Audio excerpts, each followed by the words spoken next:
Welcome to Life and In Between, the game show where you, the listener, can win 500,000 likes on your MySpace or Instagram, whichever you're still using. We are joined today by some very special guests. One is going to be our very special guest, Miss Diana Gonzalez. We are also here with the world famous Jason, and my name is Patrick Pac-Man Perez. And on today's show, we are going to be digging into This Sucks, Now What? The final chapter. Because in a world where DEI had brought balance to the Force, along came a Sith Lord who overthrew it all. And in that, many Jedis were lost, including a Jedi Master, our own Deanna. So please, everybody, please help me welcome Deanna Skywalker. Woo! Oh, hello, everyone. That was a great intro. Thank you for that great intro. I love that. Oh, wow. I mean, like, we're this is a good time to really talk about what we're going to talk about today. So, let me just give you kind of a little background of who I am, Diana Gonzalez Leibub. I'm originally born and raised in New York City. Nice. So yes, and I consider myself like a nomad, that I love to travel different places and just kind of relocate and move. I did my move. I left New York City and I moved to Florida. Funny story of how I did it was I actually pulled out a map of the US and I said I need a change. And so wherever my finger actually lands on, that's where I'm going to move to. And so I just kind of played the game. I'm very adventurous. A lot of people that don't know that, the people that know me well know that I do have an adventurous side. Those that really don't know me that well will say, wow, Diana did that. But I actually went ahead and pulled out a US map. It landed on this place in Florida called Yeehaw Junction. And I was like, Yeehaw Junction? I ain't going to move to Yeehaw Junction. I was like, I never forgot that name. It's called Yeehaw Junction. And so I said, I'll compromise. I am going to move to, I had two little small boys, single mom. And I said, you know what? Orlando sounds good. I think that's a good spot. So I made the move to Orlando. So packed up all my things. I was actually getting out of a very abusive relationship. I was my ex-husband that just recently passed away. It was a very toxic relationship, very physically, mentally abusive. And I just basically had to leave the state to get away from him. That was the reality of escaping of the abuse. And so that I packed my bags. My brother-in-law got on the U-Haul with me, and we drove. We drove the way while my kids rode the train with my mom. And they stayed with me for 3 days. And then goodbye. And I was left alone in Florida to just start a brand new life by myself. Wow. And so that was my adventure. And so and initially what I had planned, didn't pan out as far as work was concerned. And so I wind up getting a job working at a daycare, because that way childcare was free. I wind up working at this place. And since then, I wind up working there, making sure that I was close to my kids. And then kind of started moving up the corporate ladder. I had a friend of mine that recommended me to a company in Florida, a cable company, and got in as part-time and started working in sales. And I slowly started moving into sales, making money. And that's where you actually make money when you don't have that education. I was a kid at the time, young woman with a high school diploma, not even a college degree, and just trying to make it through. And so I worked in sales, and that was my jam. That was where I was selling. I knew I had to pay the bills, but sales is what pays. So I had to believe in the product and everything. However, in sales, it becomes very cutthroat. Oh man, you have people very competitive. And I decided to move into customer service. I said, you know what? Let's go into customer service. Let's do customer service, try it, change it up and all that. And while I did that, I found out very quickly, I kind of miss sales because of the fact that customer service, in that arena, you have a lot of people that complain. I mean, you literally have everyone complaining. You have to really, really kind of be able to quickly diffuse that situation, escalate, try to prevent it from escalating further to a supervisor and all that. Well, needless to say, I'm not going to drag that story long. Actually, I want to jump. I want to throw in a question before you get too far ahead, and mostly for the listeners as well. So, when you moved from New York, I guess, when did you realize it was time to leave that relationship? Because I know sometimes we stick it out and abusive. When did you finally make that step, and what was going through your head? So let me tell you. So when it was a very toxic relationship. It was a kind of on and off. And I think a lot of listeners that have been in an abusive relationship can relate to this. You break up and then you kind of, make up again. He's like, I'm clean. I'm not drinking anymore. Cause he was abusing substance and drugs. And so, I was like, give him the benefit of doubt because I wanted a family. I wanted my kids to grow up with their dad. I wanted that unity. So I constantly gave him the opportunity. What was the final end, even though I left Florida, he actually came to Florida, right? Because I know this is the kicker. So, and this is what was the deciding factor. He said, I've changed. I've reformed. I'm clean. I promise you everything and all these promises. So I said, okay. And, he was, according to what his family was telling me, he was clean. So I'm like, okay, let's try to give it another chance. So he came down and I recall this was the breaking point. This was where it finally came to an end where I was able to completely end that relationship. It was New Year's Eve. It was New Year's Eve. And he started drinking. He broke, and I was like, oh man, he's drinking again. And I confronted him on that. And he got angry. And so he strangled me. He strangled me to the point where I was like, the first things that came through my head was my children are going to be orphaned and they're going to be left with this abusive man.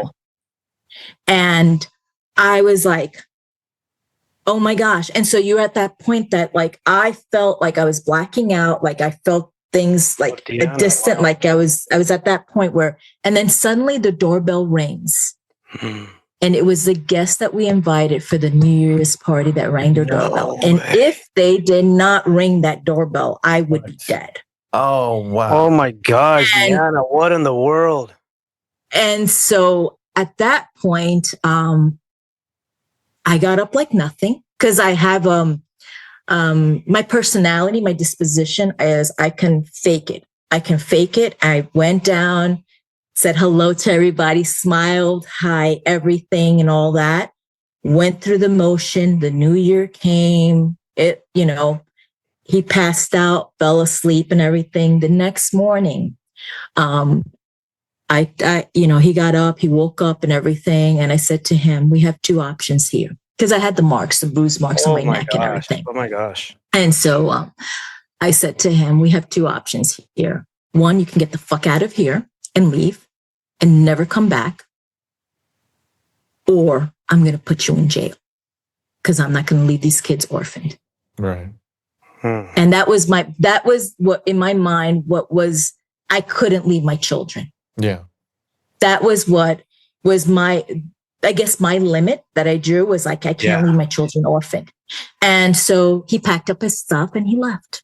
And it was like, goodbye. I want you out and gone. Wow. And that was the thing that actually ended completely the relationship and severed all ties. So you just got to sit in this. Wow. I mean, wow. And for women that are out there that are in that relationship, looking back, hindsight, because now I look back and reflect on a lot of things, I see the damage that it did to my children, and I regret that. I wish I would have been able to select a better partner. My children carry that trauma. And as a mom, I feel totally guilty because as a mom, we're here meant to protect our children. And because I thought, oh, my love is going to change this man. He will change. He will reform. He will be a new man. He's going to change because he loves us that much. No, he loved the bottle too much. He loved his drugs too much. And so I carry that guilt. I carry that guilt because especially with my oldest. It's so hard. And I'm just going to throw this out there too. If you're listening to this and you are stuck, trapped in an abusive relationship and you don't know where to turn, Deanna, would you know any resources? Like, do they call 911? I would say call 911, get out of there as quickly as possible. There are resources and we can actually post it on our website. We can do there are crisis hotlines that reach out. There are many shelters all over. I mean, I'm not sure how far our podcast would go, but Dallas here, we have so many Mosaic. I mean, in Dallas here, and in different parts, we do have different shelters that women can go to that are surviving, trying to survive abusive relationships, that are survivors. And so there are resources out there and you're not alone. There are many women like myself that are able to break free, rebuild their life, because I did rebuild my life. I remarried, married a wonderful man. My life changed when I met this man and changed. I was able to get my master's degree. He encouraged me to go back to school. And I was actually going to college with my boys while they were going to college. So I was going to college too. I was able to go to college with them and do that. And so I encourage the women that you give yourself that love, that you are worth so much more, and don't be someone's punching bag, and don't be the next statistic to say that, and you leave the loved ones behind that are going to sit there. Why didn't you speak up, and get out of it. And you can rebuild your life. It doesn't come to an end. And I think one of the things that it's a mind game that the abusers do, in particular with my ex, was, he made me feel worthless. You'll never find someone that will love you. You'll never find a man that will accept you with 2 kids. You're no good. You're fat. You're ugly. You're all these things that these negative thoughts that eat you away. And then you have to rebuild yourself. And it takes years of really kind of bringing yourself back to that and saying, no, I'm not that. I'm not. I'm an intelligent woman. I'm smart. I'm bright. I can do this. And what you say to me. And so if you are in that kind of relationship that you are being mentally or physically being abused, get the hell out, because the rewards after you, even though it seems like you'll never be able to find happiness again, and you will.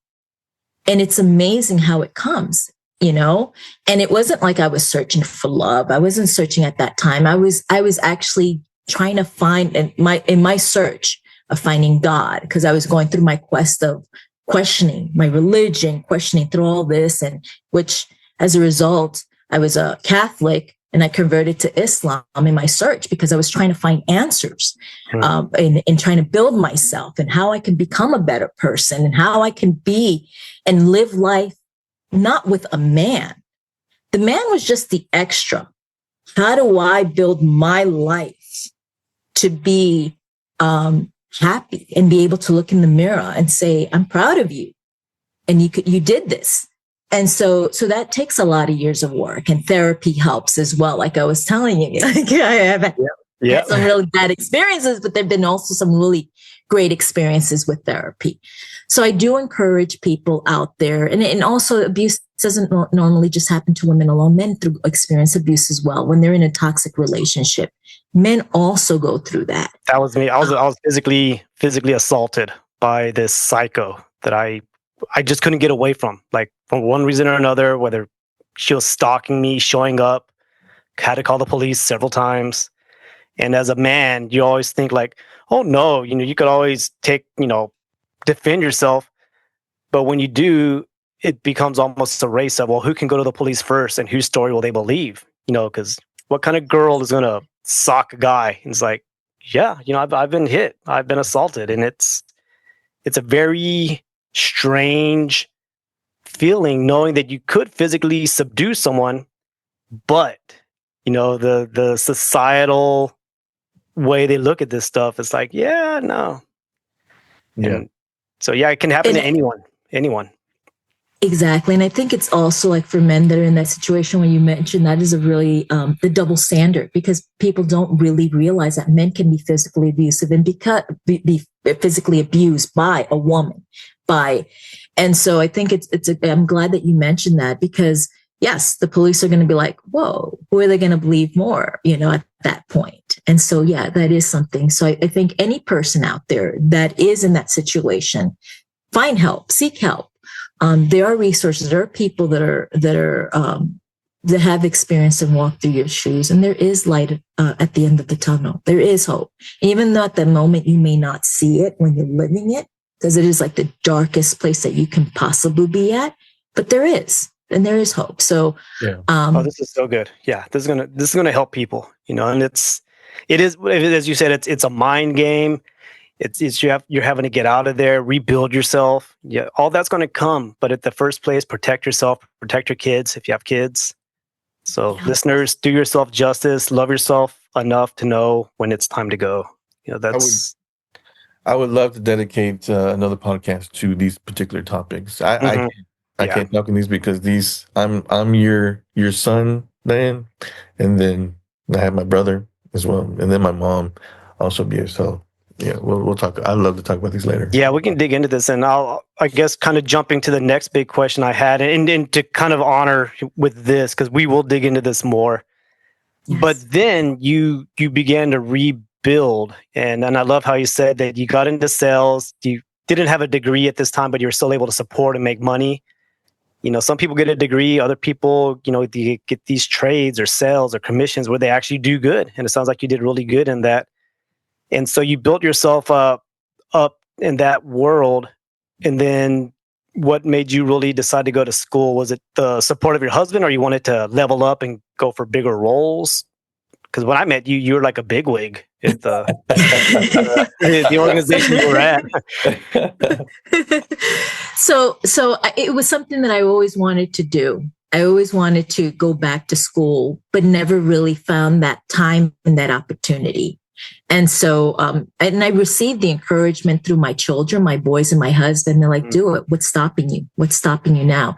And it's funny how the smallest little things stop you from going. And I remember that I went to this orientation, of this school, and the recruiter or the counselor, I don't know, it's just slipped my mind. When they're asking you questions, why do you want to go back to school? Why you want to go to school? And I explained to her, because I actually I had 48 credits with a university in New York City. Oh, wow. And I was able to get 48 credits, and then I stopped because it was getting so difficult with the birth of my son, and I was dealing with the domestic abuse. I was dealing with everything. And I just couldn't anymore. So I stopped going to that university. And so, I was like, well, I want to transfer those 48 credits, but I have a balance that I owe and I can't pay it. And so she looked at me and she said, Diana, you have stopped going to get your education for 48 credits when you could have already gotten 4 or 5 degrees. Wow. And I was like, and because years have passed. I mean, like, we're talking about years, because I was a young one. When I got those 48 credits, I was pregnant. I got pregnant at the age of 17, had my son 18, and I was immediately going to the university, but then I had to stop because of my son, because I was a single parent. Dad wasn't there. He was abusive and all that. So when she told me that, it sat with me. It really sat with me. And I got home and I spoke to my husband and I spoke to my kids, and they said, well, Mom, if that's what's been stopping you, just go back. just go back, And so I went back. My husband, helped me out, and and my house was very supportive, and they were very encouraging. So I saw my children. So we were progressing while they were taking their classes. I was taking classes too, and it was pretty cool. I got that privilege of attending school with them. So I'm a late bloomer. I call myself a really late bloomer. So I bloomed very late. With that being said, when I got my degree, I started really being determined in climbing the corporate ladder. I was like, okay, I'm getting this degree. I'm going to school. Let me get the corporate ladder. And how do I do this? Networking. And so this is how employee resource groups played a role. Oh. So I started really engaging into employee resource groups. And I was working at a call center at the time. And so in a call center, when you work in a call center, frontline employees, they really don't have the flexibility to attend a lot of these events that employee resource groups have. So what I was doing was I was using my vacation time. I was using to attend these events to network, and then I got involved with CASA. I'm a advocate for children in foster care, children that are abused, and it hit me really from home because being in an abusive relationship and seeing what the trauma that does to these kids, I wanted to be their advocate. I wanted to speak up for them. And so that's one of the main reasons why I became a Dallas advocate, CASA advocate. And so with that, the training, meanwhile, the training, to do this training, you had to do a training. I was working. So what I did was I used all my vacation time to do the training. And people, and in this room, in this, when I was doing the educational training with Dallas CASA, in that room, there were VPs. And I was like just an entry level employee. I was just an entry level badass. What? And I was like I felt so small and tiny. And so I have all these insecurity issues from the past, And so I remember sitting with a manager, letting him know, like he was following along, how's your CASA thing coming along? And I was telling him, and I said, I just feel so insecure and so insignificant because I have all these big wigs in there, like these VPs and all that, and all these people with these, degrees and smarter and higher level. And then he told me something, Diana, you're doing it. Don't feel intimidated, just keep doing it. And so I kept at it and kept doing my CASA. And with that started building more confidence because I started working now with attorneys, with CPS, with judges, with the schools. And so, and plus with the training that they gave me, it just started boosting up more and more my confidence level. And so I started working more with ERGs. And that's why I have a love for ERGs, because if it wasn't because of the ERGs, I wouldn't have been introduced to CASA. It not only did it kind of help me progress in my career, because it's really, when you move up the company ladder, it's really who you know. It's people that pull you in. A lot of the times you can have the perfect resume, but it's really who you know to pull you in. And that actually happened with my other, after I left that employer and I went to another employer, it was because I was headhunted by someone that met me through an ERG, and they remembered me, and through social media, because they saw my post that I was furloughed, or, that's how I was able to obtain that job. So through ERGs and networking was what lined me up and moving to my role where we met. Mm-hmm. It was because someone that I worked with and I didn't even work with them in the same level. They were at a completely different level. But because through our ERG events, we networked, we met through there. We became friends on social media. They were following my posts. They were seeing my transparency, because I've always been transparent. Mm-hmm. I don't hide from from who I am. I'm very transparent, very open. I I don't believe in that. I just believe in just being honest and being myself. So when they saw that, they were like, "Hey, we got a position open. Are you interested?" Wow. And that, and so I was like, "Wow!" And I was not expecting that. And I think I touched that on the other podcast. I'm not sure if I touched that, and I'll briefly touch on that. When I was furloughed from that other company where Jason and I met and worked, I went through ERG, really by the way. Yeah. I'm sorry. Through ERG, by the way. Through ERGs. We met through an ERG. Yes, exactly. And so when I lost my job, I went through a really deep state of depression. My husband didn't know how to cope with that. It was very difficult with him because he never, ever seen me in that really deep state of depression. Mm. So what wound up happening was he said, "Go visit your family, travel, go, heal." Because he felt like he couldn't do it. Like, I can't help you the way that you need. You being here in the house, all you're doing is sleeping, eating, crying all the time, every day crying. And he just didn't know how to cope with it. And he was like, "I want you to travel. I'll hold down the fort. Just travel." And so I wound up. Kudos to your hubby. Kudos. Yeah. Snaps. I got to remember that. Yeah. That's amazing. Wow.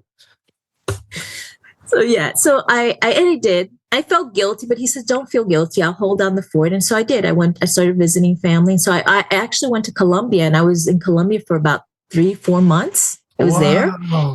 And I was visiting my family, my father, my aunts, and I was there. And then on Facebook, I get a message from someone that says, "Hey, are you still looking for work?" And I said, "Yes." "Well, I have an opening here if you're interested. But I need you back." And this was during the December period. "I need you back by January the 1st. Back here because we need to interview you and have you do the blood work, do the drug testing and everything." And I did 5 rounds of interviews. It's like it was 5 rounds. What? 5 rounds of interview. So just to get into this company. And so I was like, wow, 5 rounds of interview. And so finally got back. I changed all my plans, booked my ticket back to the US and everything, and came back into the country, took my blood test and everything. And then I started, my first date was January the 18th. That was my starting date with that company. Was this 2024? 2023? 3 years ago. So that would be, 2022. Okay. Wow. Oh, man. So, and that's how I wind up landing that job. So the power of ERGs and networking is there. It's true. Yeah. I'm a testimony of that. It can happen. This is the power of it, and making that connections and making those impressions, and people remember you. Social media is also a powerful tool that you can use in a very positive way. Let me ask, were you posting a lot on, because I've seen your Facebook. I'm not too active on LinkedIn. Which platform were you using? At the time I was using Facebook a lot. I was using Facebook and Instagram. I was using Facebook and Instagram, and they happened to be on Facebook when they were seeing all these posts. Cause I was, my posts tend to be very transparent. They're really good. To all the listeners out there, definitely go check out her post. I think we have our sites linked on the website, but I've already been like, write a book, because she gets very open, very powerful.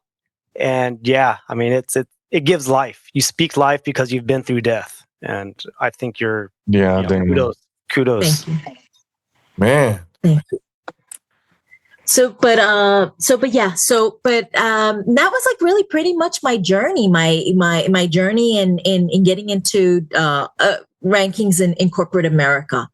I've been blessed with good people. I'm a strong believer in giving back to the community, and I'm open to any questions, anyone that needs any resources, any help, or even dealing with difficult situations or contemplating going back to school. I mean, I always tell people it's never too late to go back to school.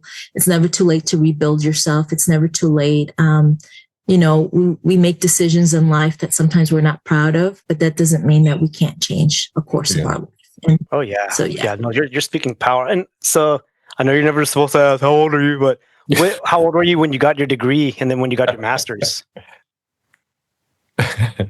Well, I was, let's just put it, I was a young 40s. Oh wow, yeah, very cool. Yeah. Young 40s, and I got my master's and all that. That is very inspiring, Diana. That's so Golly. cool. I was a young 40s. I was in my 40s. 40s when I got my So at any age, and I just say go back to school if you can.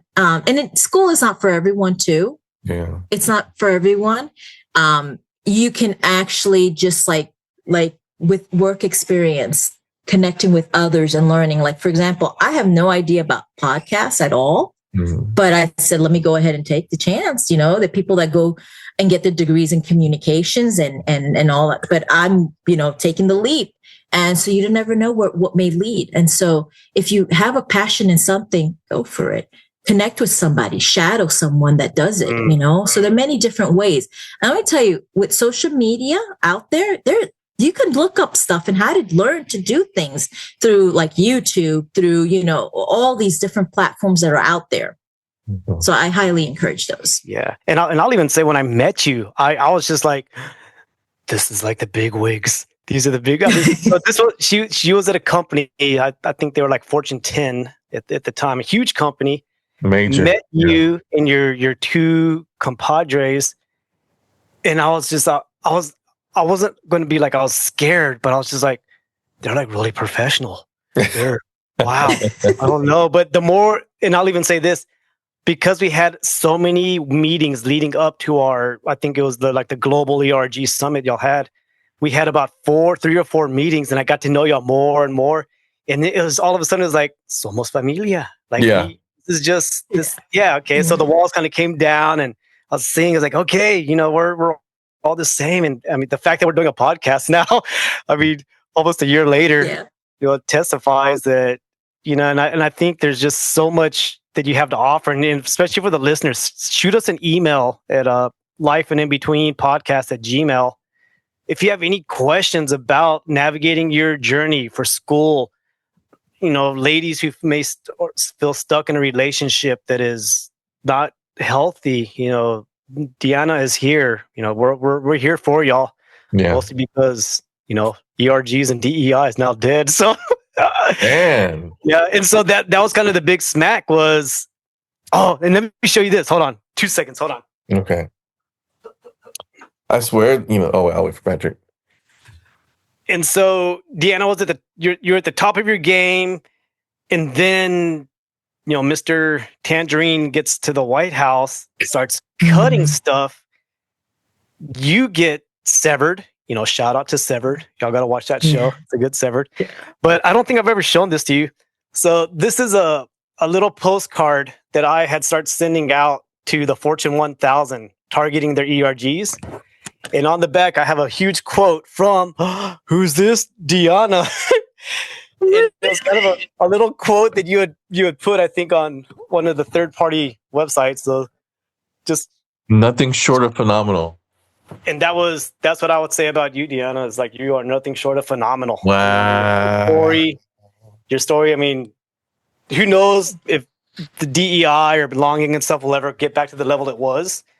But I think you have a more powerful platform now because you are speaking to the world on this podcast. You're speaking to so many different people, and not even just ERG stuff, but relational schooling. My mom was the same. She got her bachelor's in her 40s or 50s as well.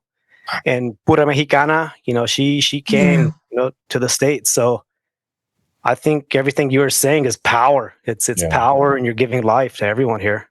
Most definitely. Wow, Diana. Very inspiring. Thank you. Very motivational. This is the one I want to launch this one first. Yeah, I think this one would be a good, I mean, we'd probably have to put a little trigger warning, like in the title, just, talking about domestic stuff. Yeah. I know Rachel, my wife, was kind of in a similar, like a lot of what you're saying is what she would say is like, well, you kind of work it out. You think they're going to get better. And then the same thing she always would tell, like when we first met, she was making bank, like almost 6 figures in corporate America, company car, they paid everything. But then she would always be like, but I just don't have my degree. I don't have it. And I was like, you're making like twice as much is people that I know with liberal arts degrees, plus you have a company car, plus you have this. And then previous to that, she was over 200 employees. So it was like a degree is good for very specialized things if you need it. Right. I've used my degree once in my life, and that's when I became a teacher during the pandemic. And I had a parking fee of like 150, so I had to pay that to get my transcripts. But write your book, Deanna. Deanna's book will be available March of next year. Call it the Life and In Between book. There, boom. There it is. Yes. There it is. There it is. There it is. Thank you. Yeah. But yes, this has been, this is great. I thought that I wasn't going to make it through without crying, but I'm so proud of me because I did not cry. Well, you almost did. There's people listening to this. I almost did. I had to pause. But it was Patrick, like, okay, so cry for us, Deanna. Cry. Oh man. Hey, I'm gonna be honest with you on our next one. If we go into this one, if we choose for these, these particular topics today, get ready, bring your tissues, because I mean, oh yeah, I think we need to. It's, I mean, your story, because a lot of times it's women who talk about this stuff. It's not really the men. Yeah, I mean, especially men who have been physically abused. I mean, that was one of those things. It's like, what the hell just happened? Did she really just attack me? What the hell? So yeah. It happens. It happens. Okay. So that'll be our next. So, actually, we could probably include that in the love series. Loving yourself enough to walk away. Oh yeah. Yeah, that could be included in there. Yeah, that's pretty cool. So that is so cool. Yeah, and then we could definitely hear more. There's more stories behind it. I kind of just summed it up because as a result. My son actually started writing about that, and that's where a lot of his plays and a lot of his stuff has done well, is through his traumas. Wow. That's a common thing with artists. They channel their traumas through their arts. Remember when you asked me, Patrick, about my music? Yeah. No, and I felt that when I first listened to it, because my brother's similar. It's like there's a depth of sorrow, of hope, and I was like, I think I'm seeing Jace's soul here. Yeah. But that was. I think there's something about artists, and I think that makes the difference between and this is terrible what I'm about to say, the wannabes.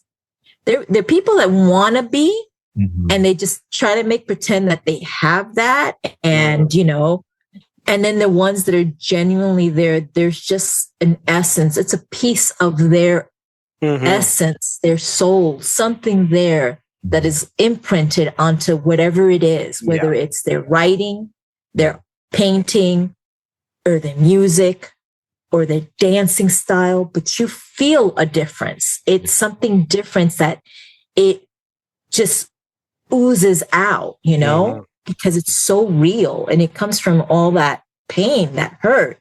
So it can be navigated into doing something positive. Yeah. Yes. Oh, big time. I heard a quote that said, a real artist dies every time they perform on stage. Yeah. A little piece of themselves right there. And I totally know what you're talking about. So good night. This was good. And so did you want to try to play with your little transition about being the only lady? Because my wife said she'd be open to it. It was just kind of scheduling and stuff. Okay, yeah, you can do that. Yeah. So my next thing is, like, as much as I love you guys, I mean, you guys are fantastic. There's way too much testosterone in this podcast. Way too much. We need some estrogen going on over here. So I need some ladies to come on and kind of just back me up or just talk, because we got too much testosterone here. Man. Look at us. We are shredded.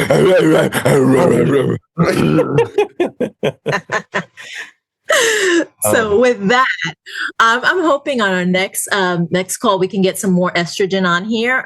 We're going to be looking for some guest speakers and all that. I'm hoping that Rachel will be our first, if we can get her on board. And we're gonna start putting out there. The other thing that I just kind of want to make sure is that we start building our subscribers. So be on the lookout, just subscribe to our webpage. If you go to our webpage, also YouTube, we're building all of our platforms, and you will see it on our webpage where you can click subscribe, Spotify. And then I also did want to say one thing. We are going to be looking for some people to kind of just give us some feedback. We need some a good survey that I would like to sending out to people to just kind of give us some feedback. We're looking for some feedback. I mean, we're going to keep it real. We're not going to be changing anything around, but we want to keep it real. But we just want to hear what you guys your thoughts. A focus group. There you go. Awesome. Is that what it's called? Focus group. Yeah, focus group. Yes. We'll do like a focus group. So yeah. Any thoughts before we close out? No. Yeah.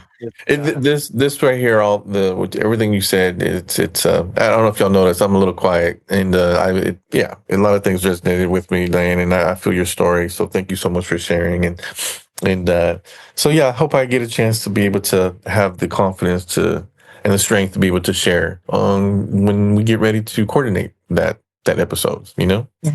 So go to the gym right beforehand and get those endorphins going. That'll definitely help. Yeah. The only way I made it to this episode, I was like, get to the gym.